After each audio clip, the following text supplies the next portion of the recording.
All right, we've got some slightly more complicated problems here. When I see logs on both sides of the equation, well, I'm going to try and consolidate this so I have a single log, and then using my log rules, I know that this is the same as log base 4 of 16 times 1/4. That's the same as log base 4 of x. Well, if these two things are equal to each other,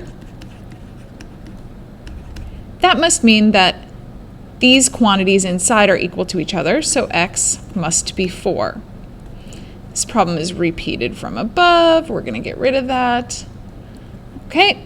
In this one, again, I'm going to try and consolidate. So first I have to move my 2 up.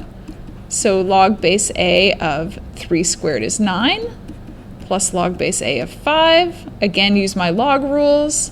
Log base a of 45, multiplying those two. If this is equal to log base a of x, that must mean that x is 45. I'm going to, we're going to look at this one. So putting this together, I use my division rule. That's x divided by x minus 5 is log base a of 6,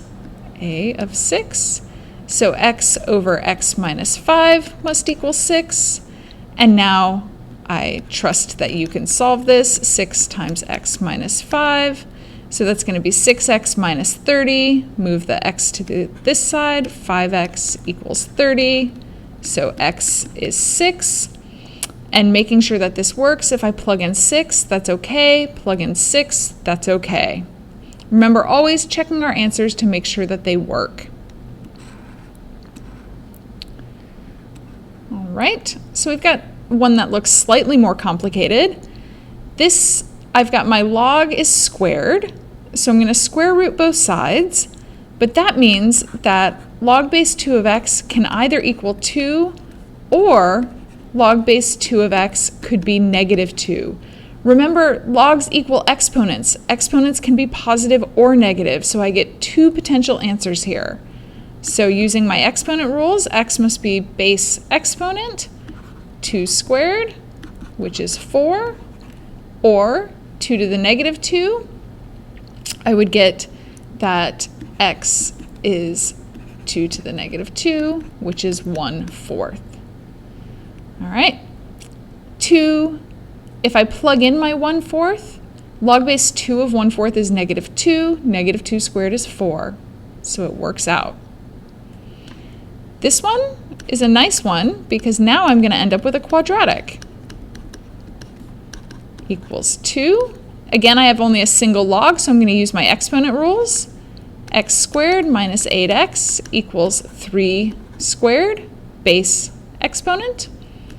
X squared minus 8x minus 9 equals 0. Plus 1 minus 9. So x is negative 1 or x is 9. However, negative 1 I cannot put in here. I can't have a negative value inside of my log. So this one is invalid. Okay. This one here is a more complicated one, but I'm going to follow my log rules to make it less complicated. So my half, I'm going to raise up to the top for all of these. I could raise it up. I could also multiply by my common denominator to get rid of fractions if I wanted to as well. So I'm going to do that. So I'm going to multiply everything by 6. So 3 log a of x plus 2 plus 3 log base a of x minus 2 equals 4. When I multiply by 6, the 3's cancel. 2 times 2 is 4. Log base a of 27. Now I'm going to take all of these and make them powers. Log base a of x plus 2 cubed. This is plus, so I'm going to end up having a product.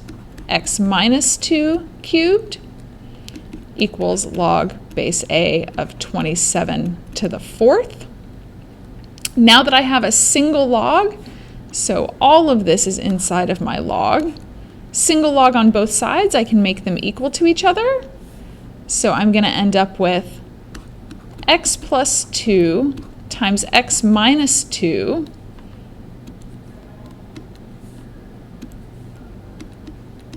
That whole thing is cubed. Because they have the same power, I can pull it out.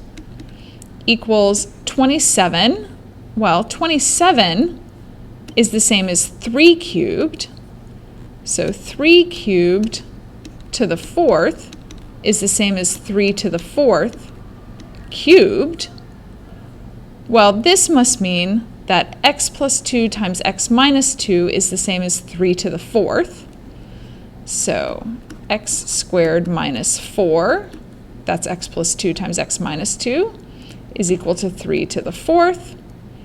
Well, 3 to the 4th is 81. So x squared is 85. X could be positive or negative 85, but x has to be greater than 2.